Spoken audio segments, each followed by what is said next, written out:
அவர் வேடந்தாங்கல் பறவை மாதிரி அடிக்கடி கூட்டணி மாத்திட்டு இருக்காரு.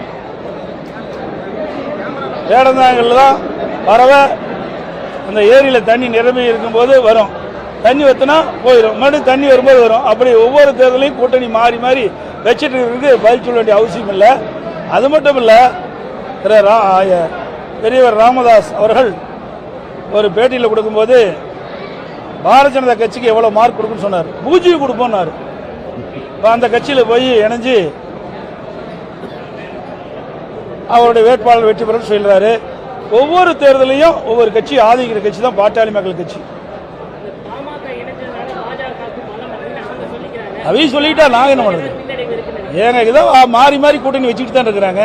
அவர் கூட்டணி வச்சிருப்போம், நாங்கள் ஜெயிச்சுமா? ஜெயிக்கலையே.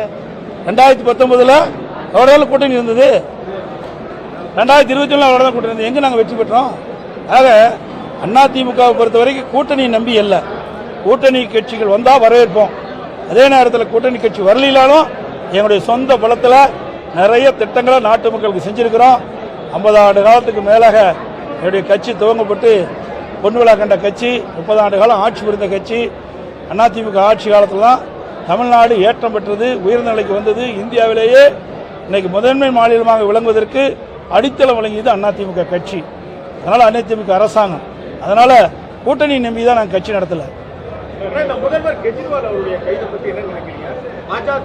அதாவது அதில் இருக்கிற நிலைமையை அறிஞ்சு தான் புரியும் சொல்ல முடியும். அதில் ஊழல் நடந்ததா இல்லையா அது நமக்கு எப்படி தெரியும்? அது வேறொரு மாநிலம்.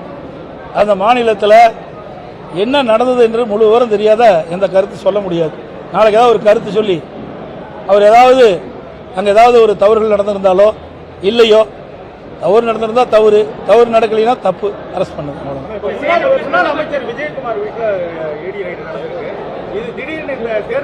விஜயபாஸ்கர் ஏங்க நல்லா புரிஞ்சுங்க. இந்த ஆட்சி வந்த பிறகு, திராவிட முன்னேற்ற கழகம் ஆட்சிக்கு வந்த பிறகு லஞ்ச ஒழிப்புத்துறை ஏவி விட்டு எங்களுடைய முன்னாள் அமைச்சர் மீது வழக்கு பதிவு செஞ்சாங்க.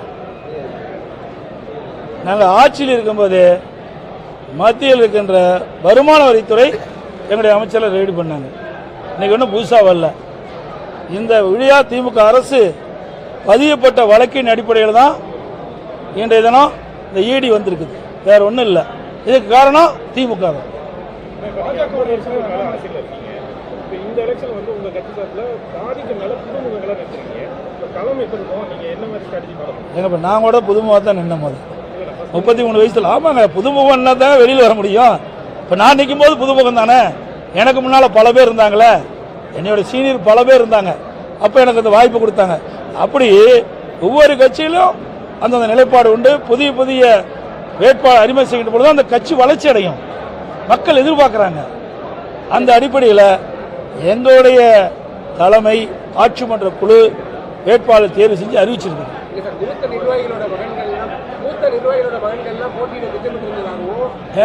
மூத்த நிர்வாகிகளோட மகன்கள் எல்லாம் போட்டியிட திட்டமிட்டிருந்ததாகவும் தோல்வி பயத்தினாலதான் இந்த மாதிரி புதுமுகங்களை அறிமுகப்படுத்திருக்காங்க அப்படின்னு எதிர்க்கட்சிகள் குற்றச்சாட்டு வைக்கிறாங்க.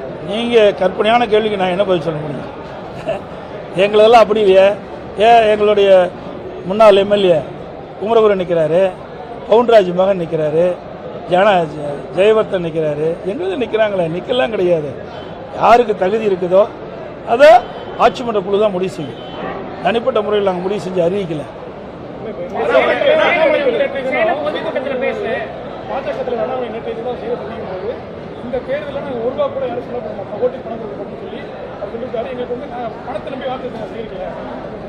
ஊடகம் பத்திரிகை நம்மளாம் பிடிங்க, முன்னாடியே போய் பாருங்க.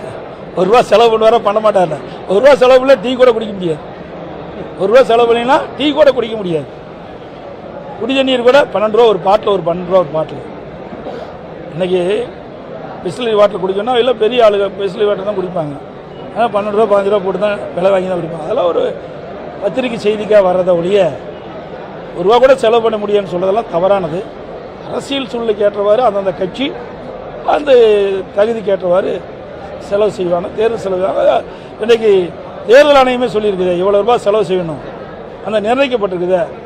அதனால் தேர்தல் செலவு இருக்குத்தான் செய்யும். காரில் போகிறோம், டீசல் அடிக்கணும்ல. இப்போ டீசலில் தண்ணியிலே விடணும். அப்போ டீசல் அடிக்கிறதுக்கு செலவு பண்ணி தானே ஆகணும். அதை அவர் மறுக்கிறாரா? எல்லாம் வந்து வேணுமென்றே திட்டமிட்டு உங்களை செய்தி ஒரு பரபரப்பான செய்தி பத்திரிகையில் ஊடகத்திலும் போடுவீங்க. நீங்கள் இப்போ அவர் கேட்கல, அவர் சொல்ல கேட்டதாலும் பரபரப்பான செய்தி என்ன கேள்வி கேட்குறீங்க? அதுக்கு இது உதவும். ஆனால் 3 முறை முதல்வராக இருந்தவர் ஓபிஎஸ் ராமநாதபுரத்தில் ஒரு சீட்டுக்காக நிற்கிறாரு. இதை அவரிடம் கேட்க வேண்டிய கேள்வி.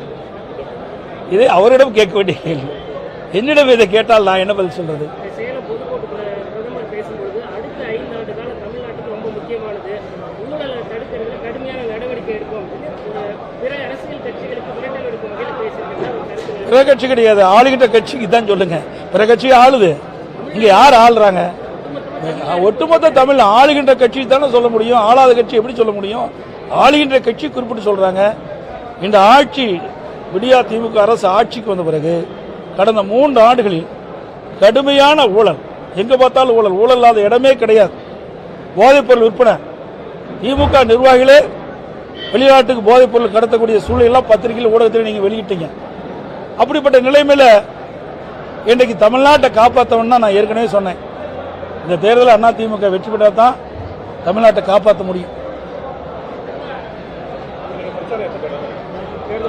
நாளைக்கு தினம் திருச்சியில் பிரம்மாண்டமான பொதுக்கூட்டத்தில் அனைத்து இந்திய அண்ணா திராவிட முன்னேற்ற கழக வேட்பாளரை அறிமுகம் செய்து, கூட்டணி கட்சி செயல்பாளரை அறிமுகம் செய்து, கூட்டணி கட்சி தலைவரோடு தேர்தல் பிரச்சாரத்தை நாங்கள் துவங்குகிறோம்.